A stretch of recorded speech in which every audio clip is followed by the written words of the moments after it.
something that's it seems to be an epidemic now, and that's to do with AIS, as you all know, Automatic Identification System. I'll put a link in this video. Actually, we made a video maybe a year ago all about AIS, how it works. It's the most comprehensive AIS video that I think that is on YouTube right now. If you want to know everything about AIS, check that video out. But the reason why I'm talking about this is because, and I've mentioned it in a previous video, that some of the AIS brokers, if you like, these companies that make these websites where you can go and follow yachts, such as Marine Traffic. Marine Traffic is the most popular one, right? And we've mentioned in the past that we don't rely on them because sometimes yachts are removed from there because of, because the people who own those yachts want their privacy, and then they threaten them with legal action if they don't remove the yacht. And this has happened with a number of vessels. One of the vessels that you'll never find on there, Motor Yacht Symphony, for the same reason, owner Bernard Arnault.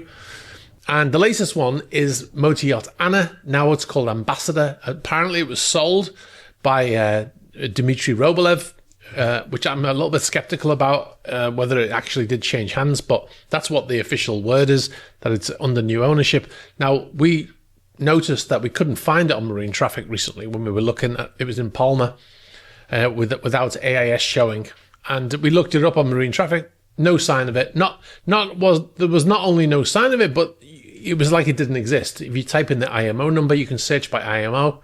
Those numbers never change, even when a vessel changes hands. No sign of it. So we contacted Marine Traffic and said, what's the deal with this vessel? And after a few days, they came back to us and said, yeah, we've removed it because of legal threats. And I can kind of understand it because, no one wants to have a legal battle.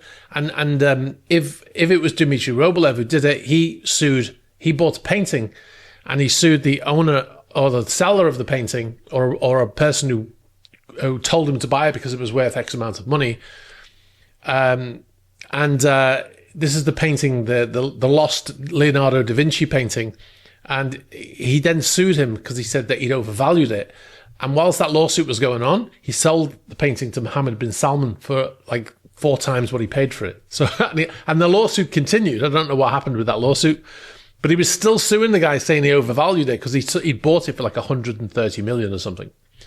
So he's happy to spend a lot of money on lawsuits. So I can kind of understand why they did it. But at the same time, it makes the system that they're selling, because we pay for it. If you want to follow satellite tracking, you have to pay, right?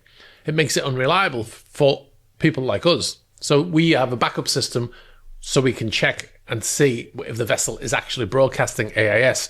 Sometimes they just switch off AIS, which I'm going to get onto in a minute with a different ship or different yacht. So yeah, that's a problem. So if you try to search for Anna Ambassador, even by its IMO number, you will not find any sign of it on Marine Traffic. Same with Symphony. If there's any other yachts you know of, let me know. Now, I'll move on to this other subject, Motor Yacht Blue. This is owned by Sheikh Mansour from the UAE. He also now apparently owns Motor Yacht Flying Fox. Now, both of those vessels are currently in Greece. They both have the AIS switched off. And they switched them off on the same day, 24th of July, after they went through Messina Straits, which you have to have the AIS on for. As soon as they came out the other side, heading east, they both switched off the AIS within a few hours of each other. I'll show you on the AIS track here. Now, they physically turned off the AIS because our other source, which never gets turned off regardless, it shows that they're also missing from that as well. They're in Kalamata in Greece right now. We know this because of our excellent contributors all around the world that send us photographs and stuff. We got a photograph here showing them both there at anchor. Now, they both switched off the AIS. And I mean, Flying Fox all hand at switching off AIS by now, right? Because they did it. They were avoiding sanctions for a few years until the vessel was sold. Now, we knew it was sold to an unknown UAE person. Now we kind of know who it is, Sheikh Mansour. But, why are they switching off the AIS? Because he's too important to have his AIS on, right?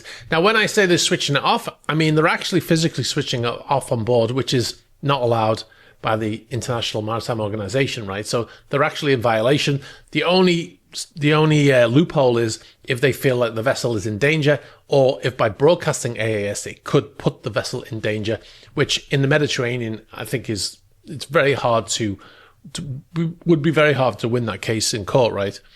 So Blue is a massive mega yacht, 160 meters, 520 feet, 15,300 gross tons. It's one of the probably 3 largest yachts by volume in the world now. And it can carry, apparently, according to Superyacht Fan, it can carry 48 guests. Now, if that's the case, it's actually has to be classed as a passenger vessel, because the maximum you can have on a yacht is 36. But if we go to the IMO database, it says it's registered as a yacht. Now, what a lot of these vessels do to get around the numbers is they say that some of these guest cabins are staff cabins. And I'll give you an example. Victorious, multi-yacht Victorious has a number of cabins which are done to guest standards, but they're classed as staff cabins, and it's a little bit of a way to get around. And they say, well, they're not for guests, they're for staff, and then you put guests in it, right? I'm not saying that that's what Blue is doing, or I'm not saying that that's what Victorious is doing either, but that's a way to get around those regulations. It's possible that the number that Superyacht Fan got is including some staff cabins. Like I said, Flying Fox now apparently owned by Sheikh Mansour as well. So that could be one of the largest support vessels in the world, because that's 136 meters as well. So that's a massive yacht as well. It's also one of the biggest yachts in the world, right? But yeah, I don't know what it is with this AIS turning off. It doesn't seem to be any penalty at all to turning off the AIS, because nothing ever happens. You know, if they crash into something, that'll be a different story. Hi, thanks very much for watching this video. If you want to see the full news videos, click on the link over here.